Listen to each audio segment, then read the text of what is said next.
Gracias por continuar con nosotros. El desplome de CDO. No solo se desplomó la torre 6 del edificio Space y bueno, luego la 5 controladamente, sino que se ha desplomado la credibilidad en esta constructora porque han aparecido 5 concejal ya. Digamos, ¿cuántos proyectos son? 7 fueron los que fueron ese día a la comisión el viernes anterior. 7. Sin incluir el del Estado, 8, que es el de las casas gratuitas. El de Altos de San Juan. Digamos que es complicado Comuna 3. Y es comprensible que la gente tenga desconfianza porque no es solamente el caso de Space y no era solo una torre, sino que las demás torres y la recomendación hay que derribar todo el edificio, sino que fueron apareciendo más y más unidades residenciales, edificios. Entonces la desconfianza es real y no es justificada y no va a parar. No va a parar, vuelvo a insistir, porque este mismo diseñador diseña para otras constructoras que hasta el momento están haciendo repotenciación silenciosamente. Bueno, una de las personas que ha estado, digamos que analizando todos esos proyectos y que ha hablado por los afectados, digamos así, y que se ha ido en contra de la misma constructora, de las opiniones que tienen los ingenieros de la constructora, es el ingeniero Roberto Rochel. Y pues él ha dicho en varias oportunidades qué es lo que pasó, qué fue lo que pasó con esos edificios y qué es lo que recomienda él y realmente lo de la repotenciación porque tampoco la recomienda. Aquí está lo que dice el ingeniero Roberto Rochel sobre el diagnóstico que le hizo a estos proyectos o a estos edificios construidos por CDO.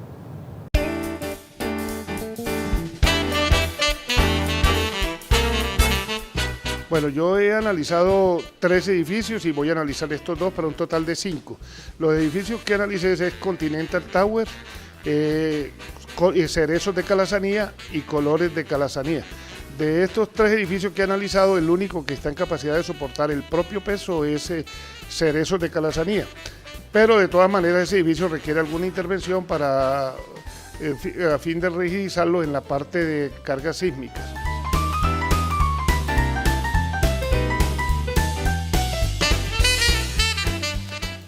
¿Qué es lo que está pasando? Pues lo que ha pasado es algo que no tiene explicación porque son errores supremamente graves desde el punto de vista conceptual y todos los edificios que están desalojados, pues ninguno de ellos o todos tienen problemas para soportar su propio peso. Esa es la razón de ser de la alta vulnerabilidad que tienen y la causa de fondo por las cuales se ordenó el desalojo de ellos.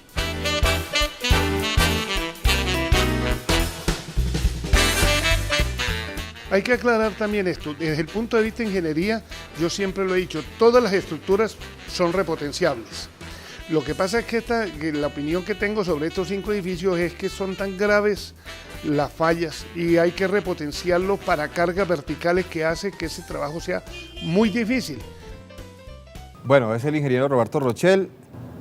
2 cosas importantes para resaltar y Nelson me decía, la Universidad de los Andes también tiene, digamos que en ese informe que se entregó recomendando demoler Space en su totalidad, pues hay algunos elementos que vale la pena resaltar. Yo en el caso de Roberto Rochel, pues resalto lo de no aguantaban su propio peso los edificios, es decir, si no aguantan su propio peso, pues mucho menos con gente ahí adentro y enseres y lo demás. Y un sismo.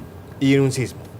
Y lo otro es repotenciar estos edificios, pues no es viable, prácticamente no es recomendable, es muy difícil, no solo por lo costoso, sino que no se garantiza que queden, digamos, como en buenas condiciones para ser habitados. Nelson, usted me decía que el informe de la Universidad de los Andes también tiene una opinión de expertos internacionales.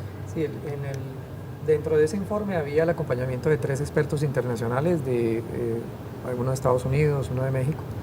Y ellos, aparte del informe normal que la Universidad de los Andes produjo, hicieron una especie de anexo en el que expresan sus propias opiniones. Y la conclusión de uno de los expertos, el que era conocedor de la parte estructural, a mí me parece que es bastante abrumadora. Dice, la fase 6 del edificio Space se pudo haber caído en cualquier momento después de que se ejecución era completada.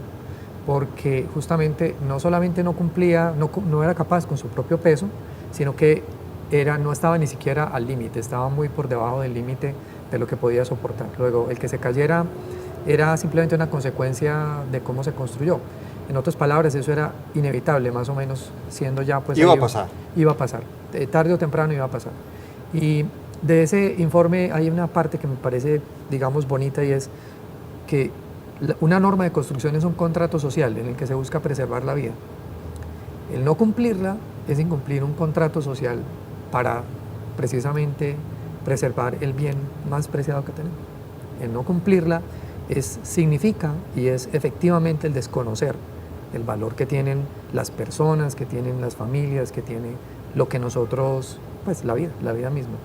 Y yo creo que ese desprecio ha sido, digamos, manifestado en cómo, aparte de todo, los errores no se han reconocido.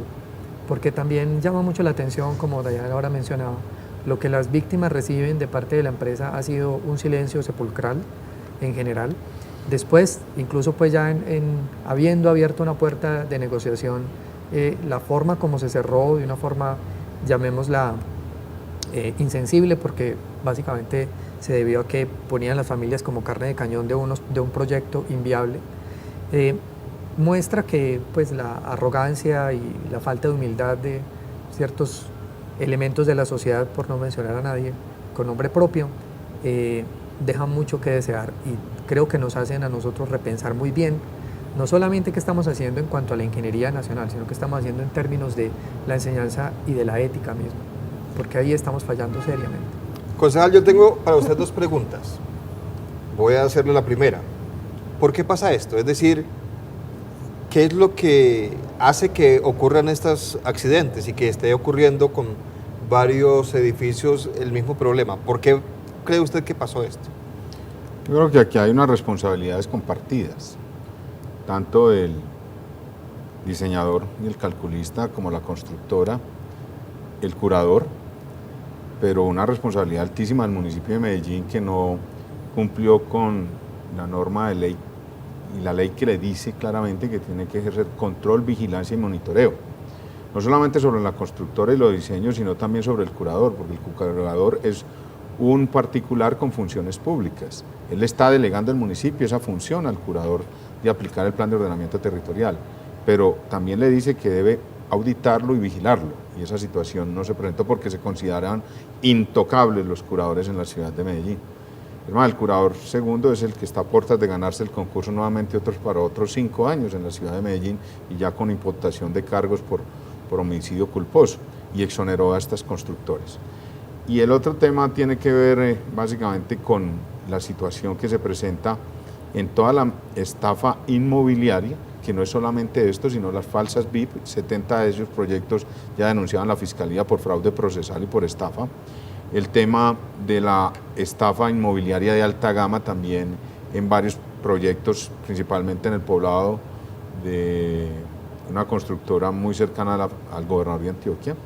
El tema del incumplimiento en las obligaciones urbanísticas, entregándole lotes inservibles al municipio de Medellín, pero todo revienta con el caso de Space. Pues por eso llamó la atención de que esto es una grave estafa inmobiliaria en la ciudad de Medellín, que no respeta ningún estrato social.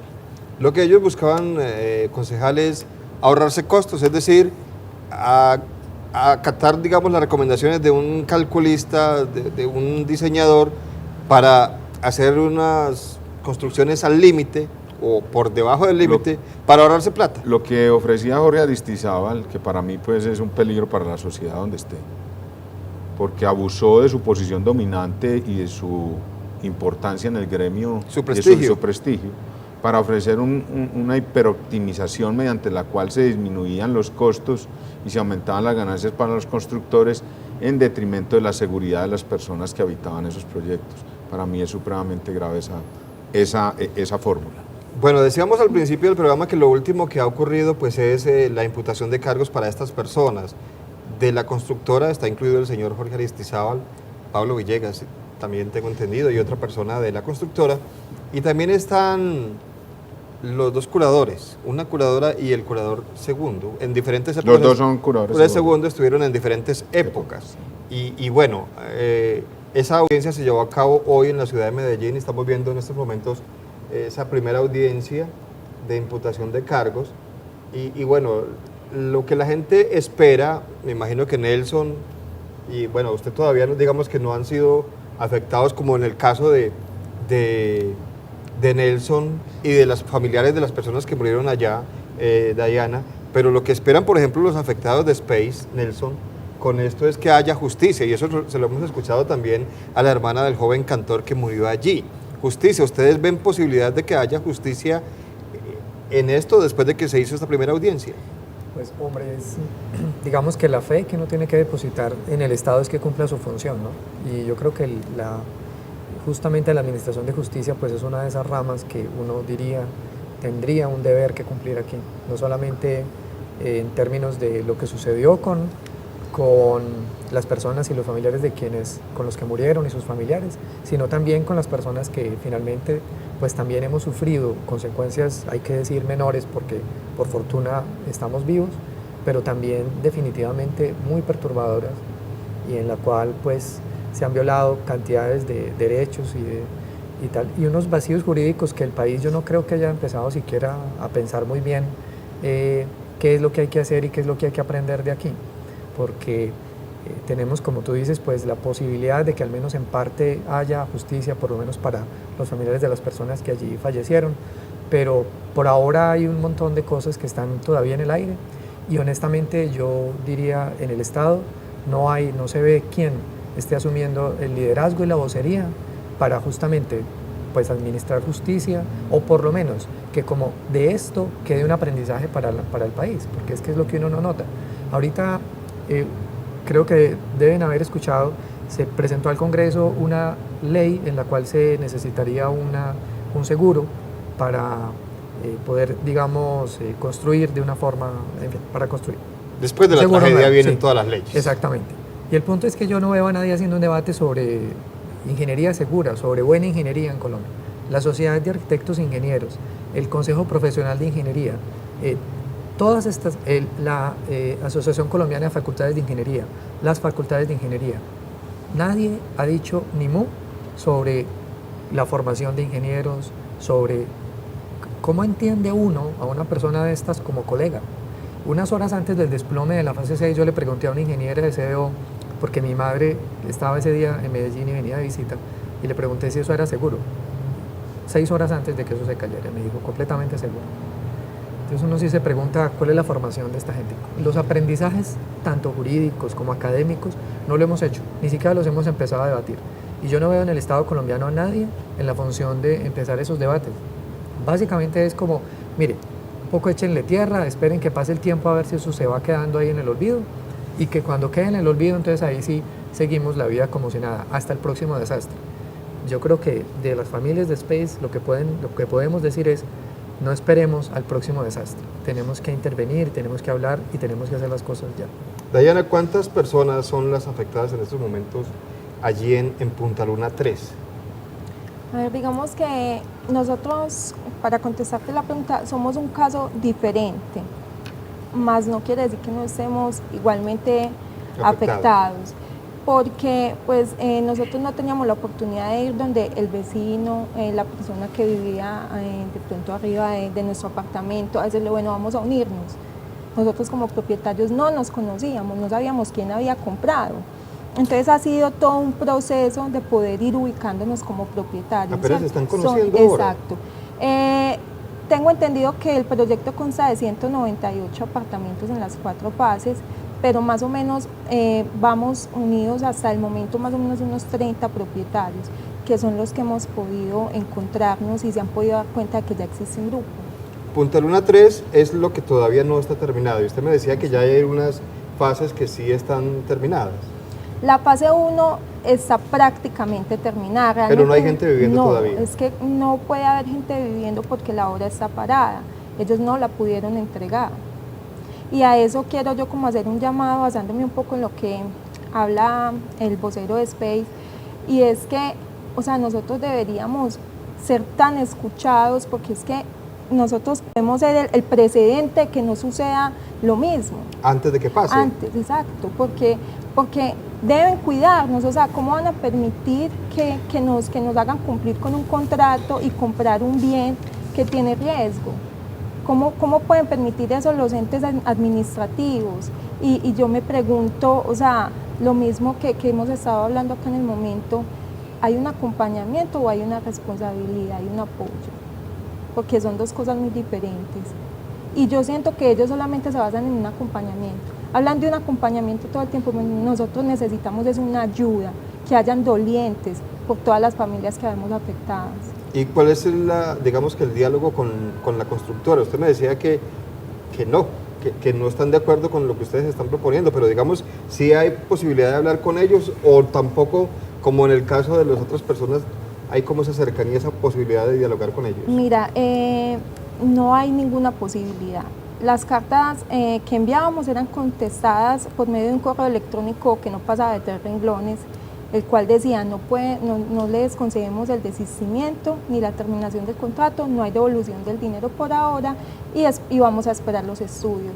Han pasado 6 meses más o menos desde que esas cartas, desde que empezamos a enviar las cartas y empezaron a respondernos ese tipo de correos. En 6 meses no hay respuesta alguna, no sabemos absolutamente nada de cómo se encuentra la obra. ¿Y la gente mientras tanto qué hace? Es decir, ¿qué están gente, haciendo ahora? No, la gente en mucha desesperación, porque allí hay gente que está de pronto acudiendo a sus familiares a guardar enseres, porque pues ellos contaban con habitar, especialmente los de la primera fase, y no tienen dónde ir, especialmente porque les toca seguir cumpliendo con unas cuotas para no entrar en un incumplimiento del contrato, y como te decía, pues la población es vulnerable, entonces o pagan las cuotas o pagan arriendo, pero no pueden hacer las dos cosas al mismo tiempo.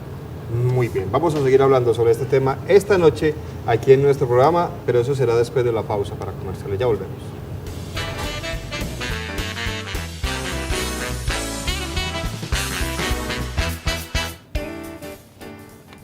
Cosmovisión presenta a Robert Shemin con su conferencia completa ¿Por qué ese idiota es rico y yo no?, el próximo jueves 22 de mayo en el Teatro de la Universidad de Medellín. Robert Shemin es asesor de riqueza para CNN, Fox News y New York Times. Es uno de los pronosticadores financieros más buscados en el mundo y ha compartido escenario con grandes oradores como Robert Kiyosaki y Donald Trump. Informes y boletería en taquillas del teatro y en Ticketspress.